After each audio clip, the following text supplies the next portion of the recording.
Dear viewers, শিক্ষক কর্মচারী সংগঠনগুলি সমস্ত সরকারি কর্মচারীদের ডিএ ব্যাপারে দীর্ঘ আইনি লড়াই চালিয়ে যাওয়ার পর গত 5ই ফেব্রুয়ারি সুপ্রিম কোর্টে যে আইনি লড়াই তার সমাপ্তি ঘটেছিল, সেই লড়াইয়ের হয়তো সেদিনই পরিসমাপ্তি হয়নি।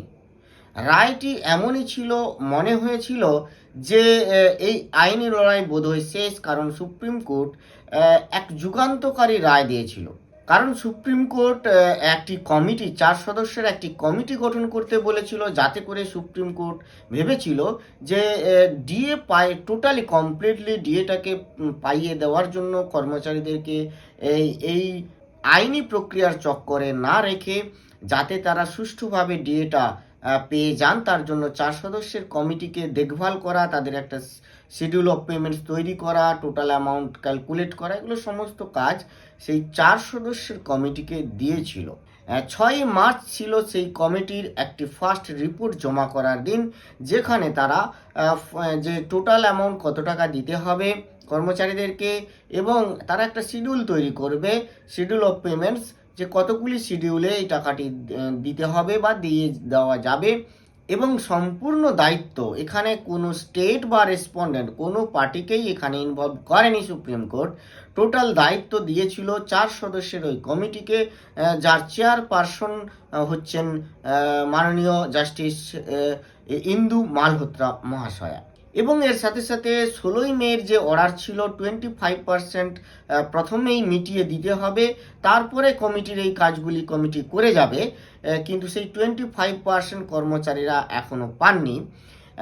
তারপরেও যে এই কমিটির যে রিপোর্ট, এটা একেবারেই নির্দিষ্ট যে কমিটি এই রিপোর্টটা দেবে, কিন্তু ভেতরে কমিটি আদৌ রিপোর্ট দিয়েছে কি না তা কিন্তু এখনও স্পষ্ট হয়নি। সরকারিভাবে মানে একেবারে অফিসিয়ালি আর কি, সরকারিভাবে বলতে অফিসিয়ালি সেই রকম কোনো খবর আসেনি। তো আমার একটা ধারণা ছিল যে কমিটি এই যে রিপোর্টটা দিয়েছে কি না, বা তাদের কি স্ট্যাটাস, শিডিউল অফ পেমেন্টস যেটা, সেটা কাকে জানাবে।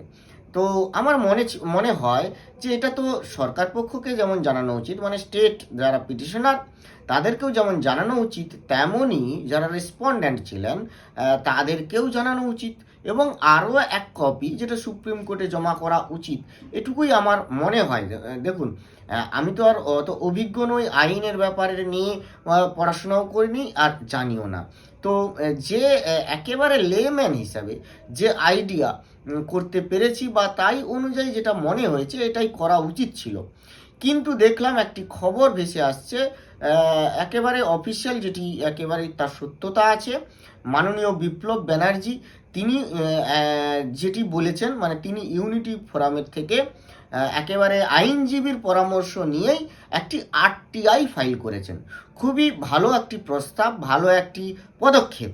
অবভিয়াসলি এর মানে পরবর্তীকালে যে আইনি প্রক্রিয়া, এর একটি গুরুত্ব থাকবে। এই আরটিআই করা হলো, সেখানে জানতে চাওয়া হলো, তবে আরটিআই কাকে করা হলো না, ফিনান্স ডিপার্টমেন্টের যিনি পাবলিক ইনফরমেশন অফিসার, তাকে এই আরটিআইটি করা হলো। এবং মোট 5টি প্রশ্ন, মোট হচ্ছে 5টি প্রশ্ন করা হয়েছে, যার উত্তর চাওয়া হয়েছে। তো এই যে প্রক্রিয়াটা হলো, আরটিআই করা হলো, তার উত্তর দেবে 30 দিনের মধ্যে, যদি না দেয় আবার অ্যাপিল করতে হবে ফার্স্ট অ্যাপিলেট অথরিটিকে, তারপরে এই প্রক্রিয়া চলতে থাকবে। অতএব এই প্রক্রিয়া আবার কিছুদিন চলবে, তারপরে সেই প্রক্রিয়া না হলে আবার একটা প্রক্রিয়া চলবে কিছুদিন। যাই হোক, এইরকম চলতে থাকুক, সেটা অসুবিধা নেই। কিন্তু আমরা একটু দেখে নিই যে তিনি কি জানতে চেয়েছেন।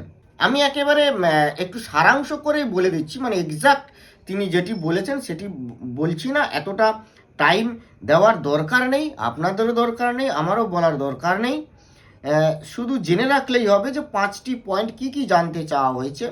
প্রথম পয়েন্টে যেটি জানতে চাওয়া হয়েছে সেটি হচ্ছে 16ই মে 2025 যে সুপ্রিম কোর্ট অর্ডারটি দিয়েছিল, যেটি 25% পেমেন্ট করে দেওয়ার অর্ডার ছিল, যার কন্টেম্প্ট পিটিশনও হয়েছে, তো সেইটি কি কমপ্লাই করা হয়েছে, কমপ্লাই করার জন্য সেটি কোনো স্টেপস নেওয়া হয়েছে, এটি জানতে চাওয়া হয়েছে 1 নম্বর পয়েন্টে।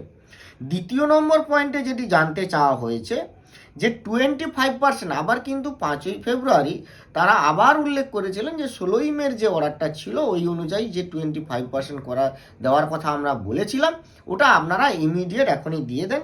তো সেখানে বলা হয়েছে যে এই যে ডিরেকশনটা ছিল 25% পেমেন্ট করার, তার ডিরেকশনটা ইমপ্লিমেন্ট করার জন্য কি কোনো স্টেপ নেওয়া হয়েছে।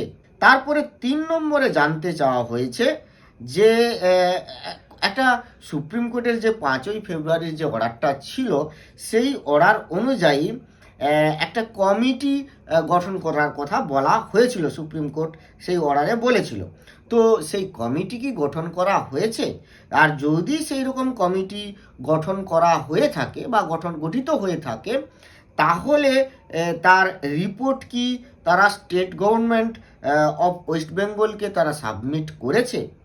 খুব ভালো প্রস্তাব বা ভালো প্রশ্ন, যে তারা যদি গঠিত তো হবেই সুপ্রিম কোর্টের অর্ডার অনুযায়ী, সেই 4 সদস্যের কমিটি তারা তো গঠন তো হয়ে গেছে, কিন্তু তারা ফাংশনিং কিনা, তারা ফাংশন করছেন কিনা সেই ব্যাপারটা। এবার সেইটা ফাংশন করার পরে তাদের যে রিপোর্ট জমা দেওয়ার কথা 6ই মার্চ, অর্থাৎ এখানে একটা ইন্টারেস্টিং পয়েন্ট আছে। দেখুন, এই যে 4 সদস্যের কমিটি টোটালি কিন্তু ফ্রি হ্যান্ড, তারা কারোর কাছে দায়বদ্ধ নয়, তারা একমাত্র দায়বদ্ধ to the supreme court of India, সেই বেঞ্চ, যে বেঞ্চ এই অর্ডার দিয়েছেন। তাহলে সুপ্রিম কোর্টের কাছে তারা দায়বদ্ধ। তারা কিন্তু এই শিডিউল অফ পেমেন্টস করার জন্য তারা কনসাল্ট করবেন, অবশ্যই সব কিছু স্টেট রেসপন্ডেন্ট এবং পিটিশনার সবার সাথে নিশ্চয়ই তারা কনসাল্ট করবেন।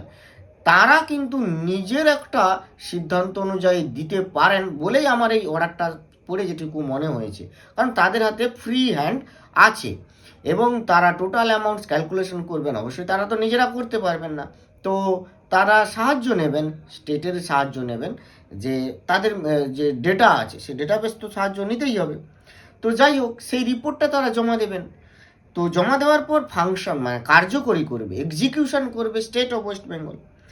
তো সেইটি করা হয়েছে কিনা, রিপোর্টটি জমা দেওয়া হয়েছে কিনা সেটি জানতে চাওয়া হয়েছে। 4 নম্বর পয়েন্টে জানতে চাওয়া হয়েছে যে যদি এই রিপোর্টটি জমা দেওয়া হয়, তাহলে সেই কমিটি কি শিডিউল অফ পেমেন্টস, যেটি সুপ্রিম কোর্ট অর্ডার দিয়েছিল, schedule of payments for the payment of arrears of dearness allowance, সেই শিডিউল অফ পেমেন্টস তারা কি সেটি কি সাবমিট করেছে, তারা কি দিয়েছে, সেই শিডিউলটা দিয়েছে। 5 নম্বর পয়েন্টে জানতে চাওয়া হয়েছে বলতে আসলেই চাওয়া হয়েছে যে যদি এই রিপোর্টটা দিয়ে থাকেন তাহলে রিপোর্টটি আমাদেরকে দেন, please provide the schedule of payment. ওই যে শিডিউল অফ পেমেন্ট যেটা স্টেট গভর্নমেন্টকে ফলো করতে হবে, সেই শিডিউল কিন্তু state of West Bengal bound to follow, একেবারে সুপ্রিম কোর্টের অর্ডার, সেই শিডিউল অফ পেমেন্টসটা তাদেরকে দেওয়া হোক। এটি খুব ভালো একটি মানে পদক্ষেপ, কারণ সেই শিডিউল অফ পেমেন্টস কিন্তু অনেক কথা বলবে, এই আইনি যুক্তিটা অনেক কথা বলবে। এখন শিডিউল অফ পেমেন্টস অনুযায়ী দেওয়া হবে কি হবে না সেটা তো পরবর্তী পদক্ষেপ বা পরের ব্যাপার, সেটা দেখার ব্যাপার আছে। তো যাই হোক, এটি ছিল ওই আরটিআই অ্যাপ্লিকেশন। এরপরে কি রিপোর্ট হয়, কি ঘটনা ঘটে সেটাই দেখার। তো আজ এই পর্যন্ত। ভালো থাকবেন, সুস্থ থাকবেন, ধন্যবাদ।